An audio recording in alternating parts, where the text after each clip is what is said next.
Day 2 in Milwaukee. Morning లేచి car అట్లా తీసి ఒక దగ్గర పార్క్ చేసేసి ఫ్రూట్స్ తినేసి కొంచెం వాకింగ్ చేస్తుండే. ఇక్కడ కూడా షికాగో స్ట్రీట్ కనిపించింది. సో స్ట్రీట్స్ ఇక్కడ మస్తు ఉండే, చాలా క్లీన్ నీట్ ఉండే, మంచిగా వాకింగ్ చేసుకుంటా వచ్చినాం finally. Fortunately or unfortunately one of the best ఈవెంట్వి టికెట్స్ దొరికినాయి మనకు.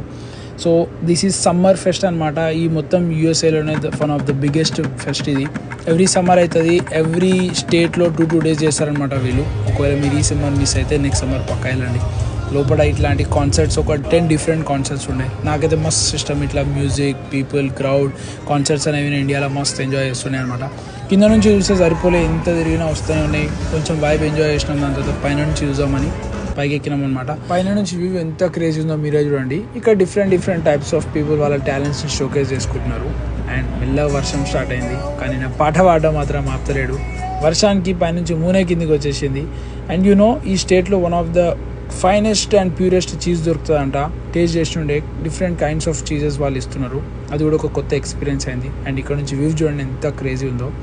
ఇక్కడ డంకిన్ వాళ్ళు కూడా ఏదో కొత్త కాఫీ అని చెప్పేసి ఇచ్చినారు, బాగుండే, అది కూడా ట్రై చేసినాం. బ్యాడ్ పార్ట్ ఏంది అంటే $150 ఫైన్ పడ్డది. ఎందుకంటే 6 వరకే పార్కింగ్ అయితే మనం 7 వరకు పెట్టినాం. ఇప్పుడు ఈ బాధ ఎవరితో షేర్ చేసుకోవడం అర్థం కాకపోతే ఈడు ఒక మనిషి కూర్చొని కనబడ్డాడు. ఈయనతో కూర్చొని బాధలు షేర్ చేసుకుంటా నైట్ మొత్తం ఈ వ్యూని ఎంజాయ్ చేసుకుంటా ఇక్కడనే ఉండిపోయినా.